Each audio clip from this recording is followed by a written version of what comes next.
Bonjour Louise Bernard. Bonjour Philippe, bonjour tout le monde. Au sommaire de votre journal des médias. France 2 décroche non pas une, mais deux interviews d'Emmanuel Macron. Thomas Soto lui adresse un geste de soutien à l'humoriste qui avait été écarté de Télématin. Musk Twitter, nouvel épisode de notre feuilleton préféré. Ouais. Et puis enfin une nouvelle émission qui débarque sur France Télévisions, une émission présentée par des enfants. Mais d'abord, les audiences. Qu'ont regardé les Français hier soir, le podium?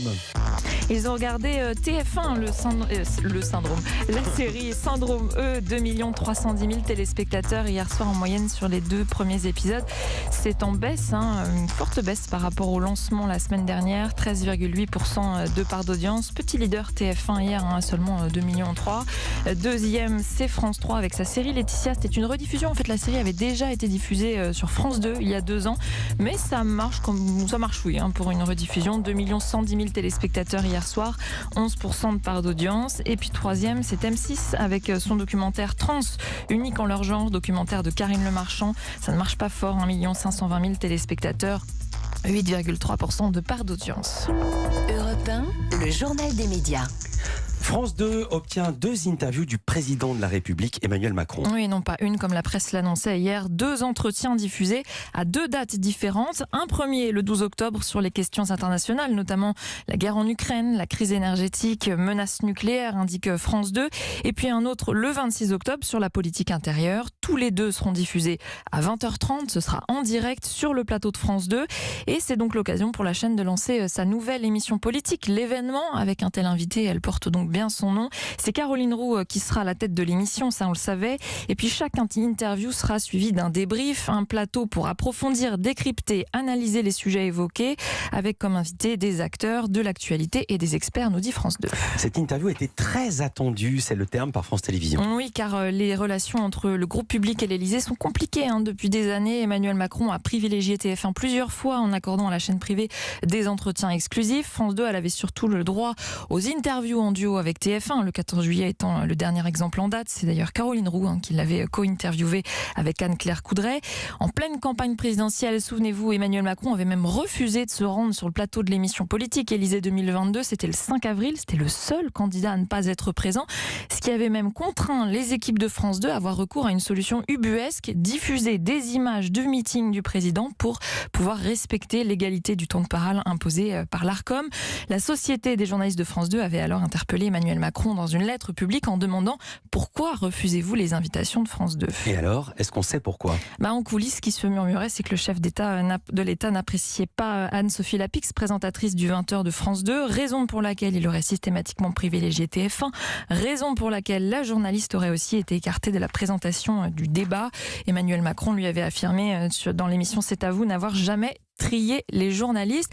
Et puis il avait quand même fini par accepter une interview avec Anne-Sophie Lapix dans le journal de 20h au lendemain du premier tour. Louise, vous avez repéré le geste de soutien de Thomas Soto à l'humoriste qui avait été écarté de Télématin après son sketch raté sur l'attentat de Nice. Oui, le journaliste co-présentateur de l'émission a publié une photo sur son compte Instagram, c'était hier soir. Une photo de la scène du théâtre parisien La Scala. C'est là où l'humoriste Alexandra Pizzagalli joue 3 fois par semaine. Thomas Soto indique en légende qu'il vient de voir son spectacle et ajoute « Alexandra n'est peut-être pas du matin, ce qui reste à prouver, mais cette artiste aussi talentueuse qu'originale, joyeusement dérangeante et surtout très drôle, a une façon bien à elle de réveiller l'humour ». Fin de citation. Message suivi de 3 petits emojis, applaudissements.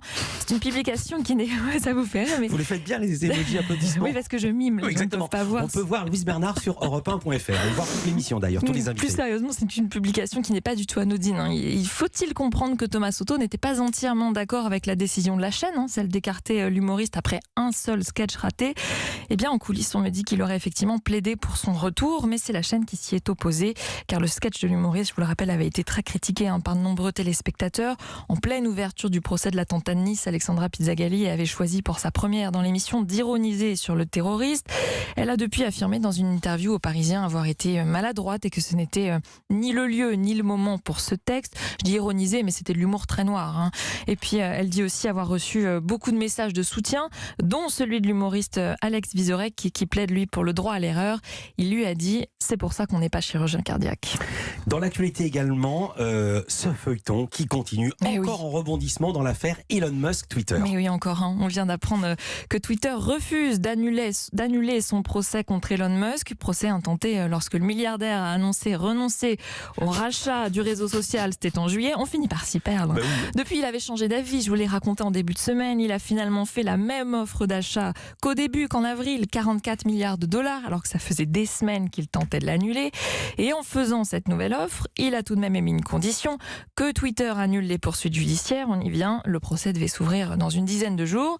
Mais face au refus de Twitter d'annuler ce procès, les avocats de Musk ont demandé un arbitrage à la juge chargée du contentieux. Il y a quelques heures, elle a décidé de laisser un peu de temps à Musk et Twitter pour se mettre d'accord. Ils doivent conclure la vente le 28 octobre au plus tard, à 17h. C'est très précis. Ah ben c'est comme ça, la justice, c'est précis. Et s'ils n'arrivent pas à se mettre d'accord, le procès aura bien lieu et ce sera en novembre.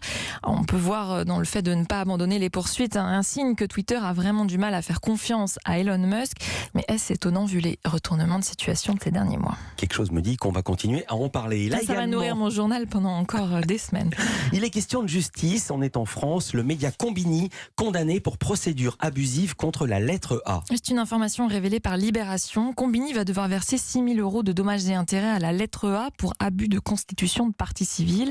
Je vous explique. En 2019, Combini avait porté plainte pour diffamation contre la lettre A. C'était suite à un article qui révélait le nom des actionnaires de Combini, celui de la famille Perraudot. C'est une des plus grosses fortunes de France, fortune due à sa compagnie pétrolière. L'article dévoilait également comment Combini mêle information et communication sur son site, un mélange des genres.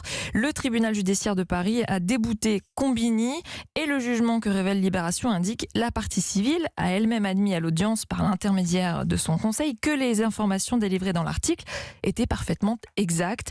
Le jugement souligne aussi l'importance dans une société démocratique de pouvoir investiguer, débattre, émettre des opinions critiques sur les questions relatives à la transparence et au pluralisme des médias, questions auxquelles la société Combini, qui se présente comme un média d'information, devait être particulièrement attachée. Et puis une nouvelle émission est lancée ce week-end par France Télévisions, une émission pour les enfants présentée par des enfants. Oui, les extra curieux sont des vidéos de 10 minutes environ. Chacune répond à une question que se posent les enfants. Pourquoi les crabes marchent-ils de travers? Pourquoi les chats ronronnent-ils? Ou encore pourquoi la glace flotte-t-elle dans l'eau? Téléchargement. La question est... Pourquoi la glace flotte-t-elle sur l'eau? Pourquoi est-ce que la glace flotte sur l'eau? Bah, peut-être que les glaçons, ils ont des bruits. Ou alors qu'ils ont peur de mettre la tête sous l'eau. Il faudrait mieux demander à Vinci. Tiens la carte info. Synchronisation des bracelets, les extra-curieux, c'est parti! Les Extra-Curieux, c'est en fait une émission de vulgarisation scientifique pour les enfants entre 5 et 8 ans. Je vous rassure, ils vont vraiment répondre aux questions, pas comme ce qu'on vient d'entendre. Elle est portée par 9 mini-animatrices et animateurs. Pour chaque question, c'est un trio d'enfants qui mène l'enquête pour trouver la réponse, aidés par 2 marionnettes extraterrestres.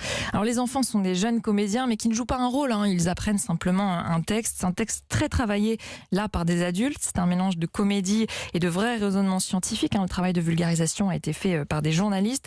L'objectif, c'est évidemment d'apprendre à avoir un raisonnement scientifique, de donner envie aussi aux enfants d'aller davantage s'informer. Mais attention, ça reste quand même un programme pour enfants, divertissant, et c'est justement en ayant des enfants comme animateurs qu'on peut garder ce côté ludique, tout en permettant aux jeunes téléspectateurs de l'émission de s'identifier. Caroline Gott est la productrice.